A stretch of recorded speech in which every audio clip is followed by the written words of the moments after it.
you gotta kind of like identify if your parent is trying at least, or trying to educate themselves.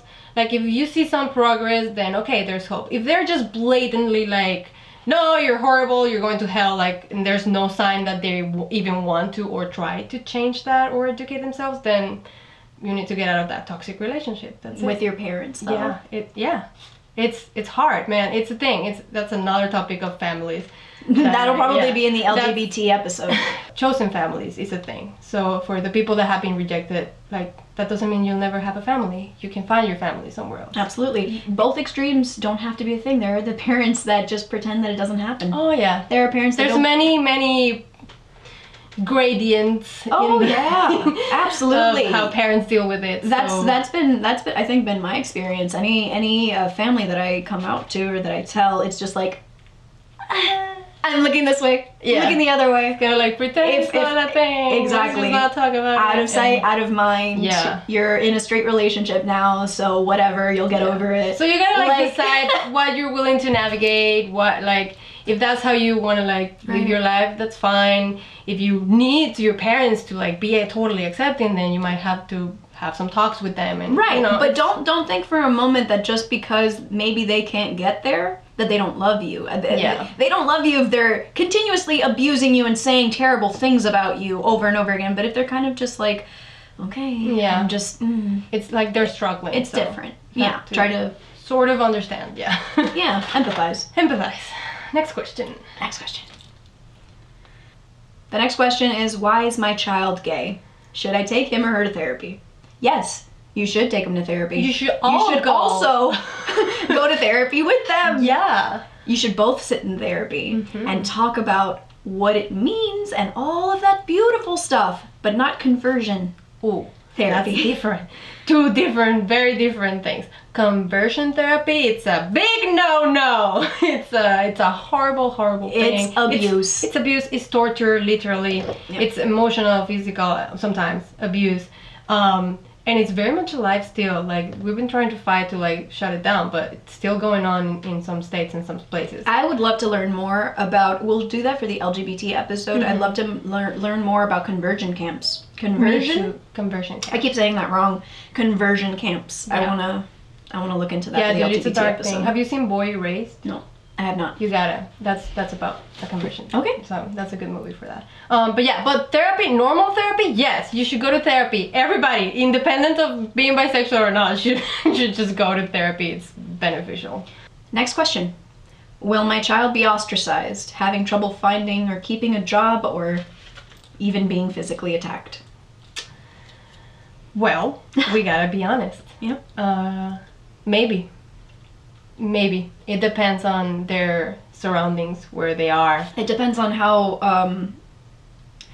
progressive the areas that they're in are, the people that they are, the crowds. It depends, because people that are not in that progressive mentality about them could see them as broken creatures that need to be taken out. Yeah, they literally don't see us as humans sometimes.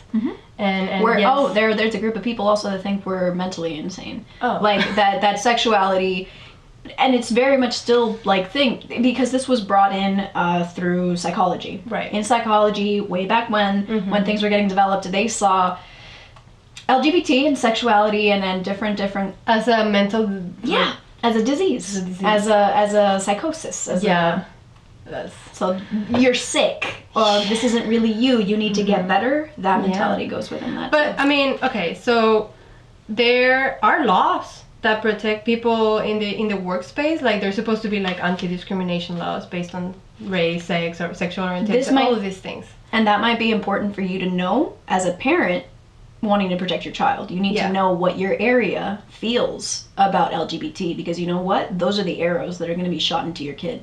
So do you want to protect them, or do you want to be a part of it? Exactly.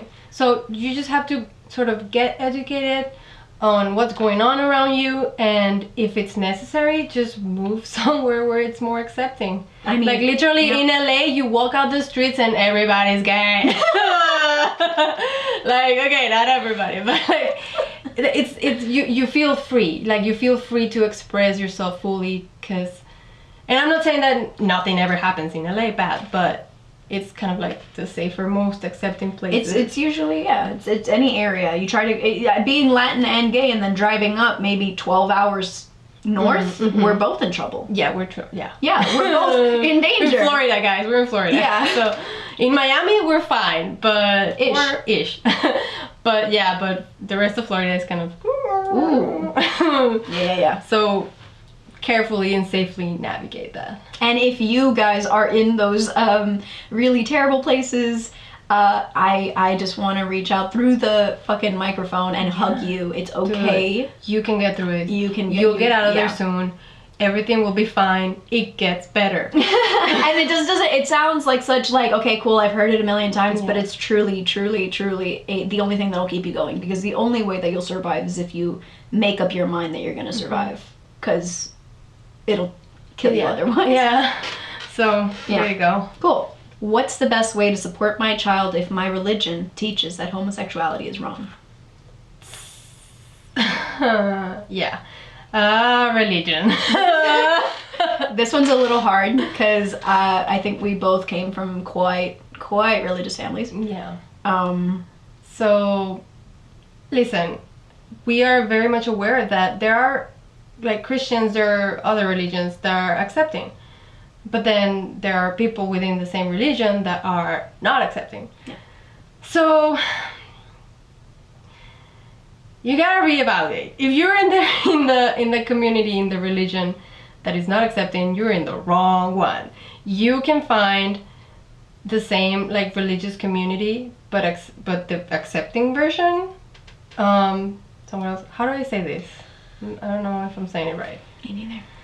How do I support my child? How do I best support my child if my religion, if my belief system teaches that homosexuality is wrong? Respected leaders in nearly every religious group who believe that it is wrong to pass judgment on gay people, and others who do not only include but celebrate the gay people and their communities.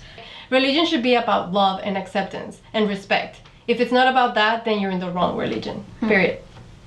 Or you're expressing your religion the incorrect way, and you're not living your religion as truthfully as what its doctrine. You know, if you're going to be hardcore about one doctrine and one thing that something claims, then go all aboard on everything else, right? Mm-hmm. So when it comes to how to best support your child if your religion does not approve. Are you going to pick your religion over your child, is my question? Yeah. A lot of people do, and here's the thing about that. There's a top mentality in Christianity and many religions that like the belief is more important than anything. Than anything else. Than anything. Like, and it helps you love and understand everything better. So this is why parents have such a hard time dealing with it, because the one thing that they're taught is more important than anything else has to come in between what's more important than anything else, which is their child. Right. So they're at a standstill. They don't know what to do, because at this time, people are usually in the religion for a long time. That's why it's a problem. Yeah. You know, people that don't get affected by this problem at all, they don't care about God. They don't care about, they're not religious people. Right. Let me say that. Not that they don't care about God, because they could be spiritual. Mm-hmm. But people that don't attend church, they're just not in that world. So there's no way for them to really understand it. Because you're then struggling in eternal love and your own eternal damnation and your child's eternal damnation all hangs in the balance of you being like, I love you, it's okay that you're gay. It's not, for a lot of parents, it isn't a hate thing, it's a fear thing. Yeah. It's a my God, this I truly, in these religions, they really believe with everything they have that there's God and there's the devil, and if you don't go by these set of rules, and there's no way to get to heaven. There's only through Christ, and through Christ, for example, religiously Christianity was specifically through Christ. This is that's the key. There's the only way, and then Christ never said anything about gay people. Let me just say that. I grew up Christian. I was trained as a theologian in like church. Like they had us there reading the books, going over how to minister to people, how to, I went through all of that. All of it. I've had pastors prophesy over me, telling me that I was going to be a preacher and that I was going to be a prophet and that I was going to be a leader. And that's a big thing because it is not biblical for a female to be a leader. Oh yeah. That's another thing I want to say. Patriarchy. Well, it's true because like it is not a big thing, but there are so many churches that break past that rule. Oh yeah. Because if women are in the church and it's like, I love God. I want to talk about God. You're not going to let me talk about God? Yeah. You're not going to let me preach? So that died out real quick. And now we have female preachers and you know, things like that. But if you guys can bend, it says very clearly in the Bible that women cannot teach. If y'all be prophesying, I'm supposed to be preaching. Why? Why does that go? Why is that okay? And I know you love your children and I know you love your faith and your God, but those two things can come together. There are things in these books that unfortunately has passed through the hands of so many people and so many leaders that have fucked it up, but there's still truth in that book. I will say it now and I will say it always. There's still truth in that book. Yeah. But it's you have to find it. And you have to feel it in your damn spirit. Now I'm getting whatever. Here we go. We're seeing the Christian. You got to really decide what's the truth. And I don't think anything that involves ostracizing a group of people, is godly or Jesus-like. No WWJD there. There you go. Yeah. Now that we've answered all the parents' questions, let's talk, kids. Let's talk. Let's talk about being bi. Start with how you found out that you were bisexual and a little some experience. Okay. Do you want to go first? Or do I? You go first. Okay, cool. Okay.